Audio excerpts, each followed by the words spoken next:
rumah ibadah saudara-saudara kita non-muslim itu bunyikan toa sehari 5 kali dengan kenceng-kenceng secara bersamaan, itu rasanya bagaimana? Yang paling sederhana lagi, tetangga kita ini kalau kita hidup dalam satu komplek itu misalnya, kiri kanan depan belakang pelihara anjing semua. Misalnya menggonggong dalam waktu yang bersamaan, kita ini terganggu enggak? Artinya apa? Bahwa suara-suara, ya suara-suara ini, apapun suara itu ya, ini harus kita atur supaya tidak menjadi gangguan.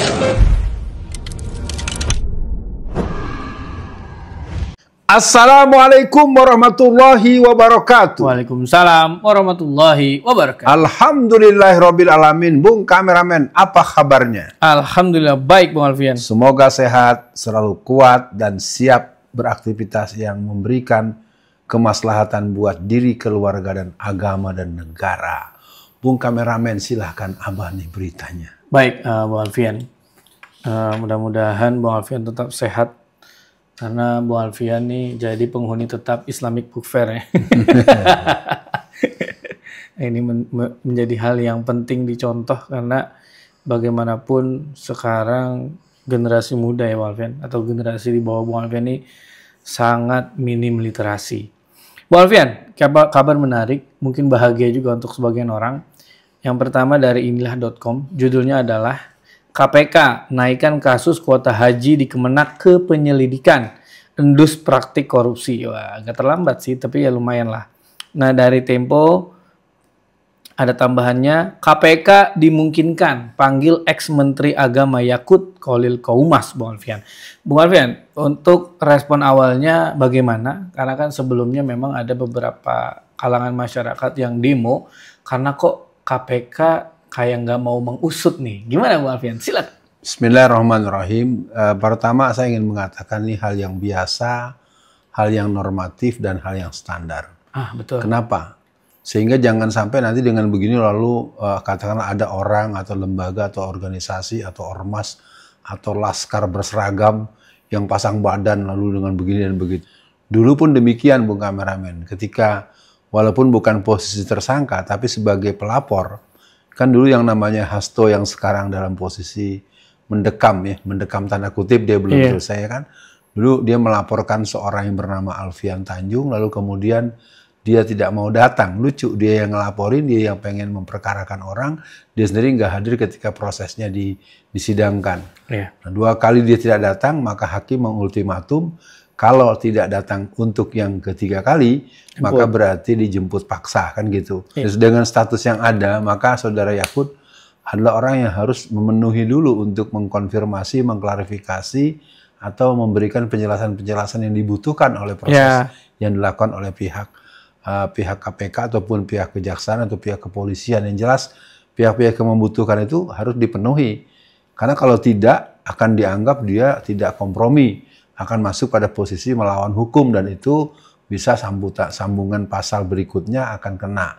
Itu respon awalnya. Maka untuk urusan adanya proses hukum yang berlanjut buat Yakut, catat hal yang biasa, normatif, dan tidak terlalu istimewa, biasa aja gitu, karena memang udah ada proses-proses sebelumnya. Begitu Bung? Iya.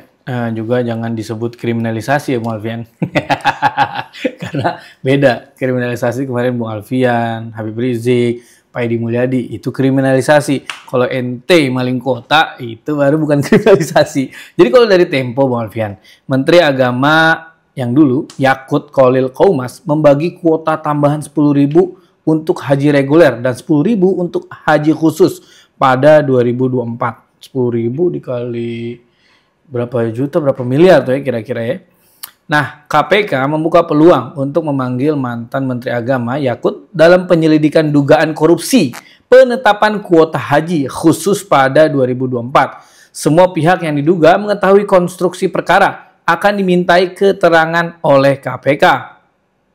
Selain itu, KPK juga membuka peluang untuk memanggil panitia khusus atau pansus angket haji DPR yang dibentuk untuk menggelar penyelidikan terhadap pelaksanaan pembagian dan penetapan kuota haji tambahan yang diduga tidak sesuai dengan Undang-Undang Nomor 8 Tahun 2019 tentang penyelenggaraan haji dan umroh. Mungkin waktu itu yang Yakut dipanggil 3 kali alasannya dinas itu, Bang Alfian.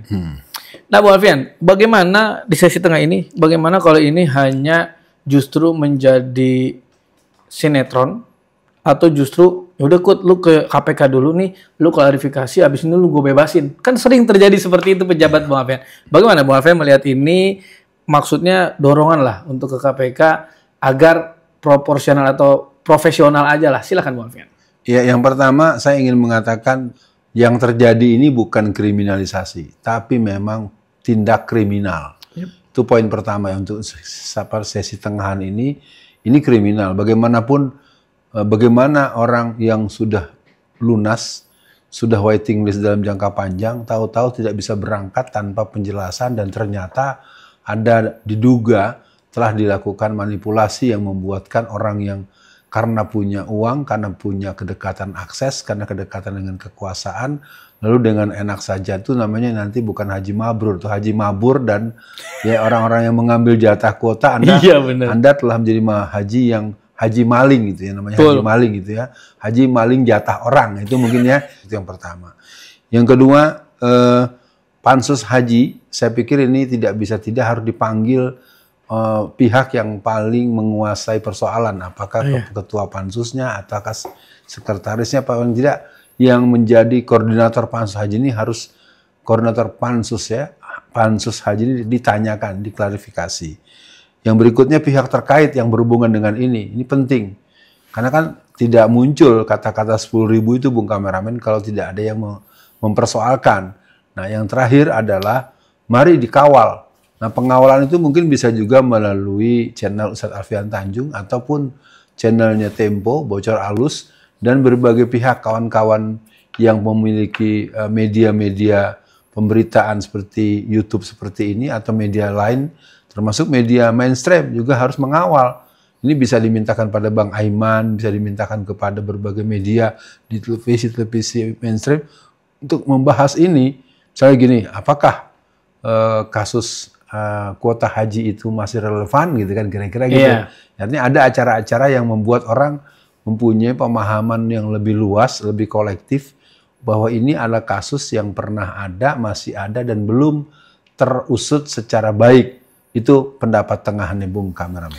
Ya, Bu Alfian, memang kalau secara basi nggak basi, ya pastinya belum basi ya Bung Alfian, karena basi 2024, kecuali Yakult melakukannya di 1700-an sebelum Masehi.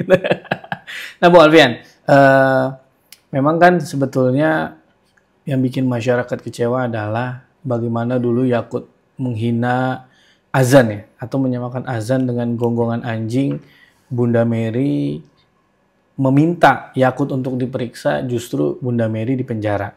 Nah, tapi ketika Yakult diduga melakukan kesalahan, dia ini seperti mengelak, Bung Alfian. Seperti kabur, bahkan kan yang pansus itu saya rasa justru orang mendorong KPK karena pansus itu dianggap tidak punya power, Bung Alfian, untuk mendatangkan atau meminta keterangan Yakult.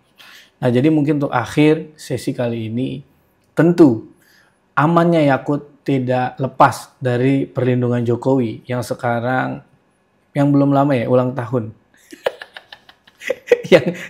yang katanya Bung Alfian dapat banyak tumpeng dari masyarakat sekitar yang berbondong-bondong. Niat banget orang ngasih tumpeng, dan ya memang terlihat Bung Alfian wajah Jokowi yang sudah tidak ceria, ditambah dengan mungkin hasil mubahalah beliau tuh Bung Alfian dengan Habib Rizik, dengan Gus Nur. Untuk closingnya Bung Alfian, tambahan dari saya adalah, apakah kalau akhirnya Yakult dipanggil oleh KPK itu tanda power Jokowi sudah semakin menipis, Bung Alfian? Silakan. Ya, yang pertama saya ingin mengulas dulu sebelum ditutup. Ada ketika bicara kuota haji yang 10.000 dipersoalkan, kita nggak boleh lupakan juga kasus sumber waras, kasus Kalderes, BMW, Pertamina itu satu. Yang berikutnya adalah kasus yang lain-lain. Kasus undang-undang COVID yang sekian triliun sekian, dan banyak lagi. Jelasnya ini ada waiting list juga nih. Kalau pergi haji ada waiting list, Bung Kameramen. Koruptor juga ada waiting list, ya, orang-orang yang diduga seperti Ahok, orang yang diduga seperti Jokowi, yang seperti patut diduga itu ya harus diinikan dulu, dilakukan proses penyelidikan atau proses awal. Patut diduga nama-nama tersebut perlu ditindaklanjuti. Jadi bukan sekedar hanya pengalihan isu.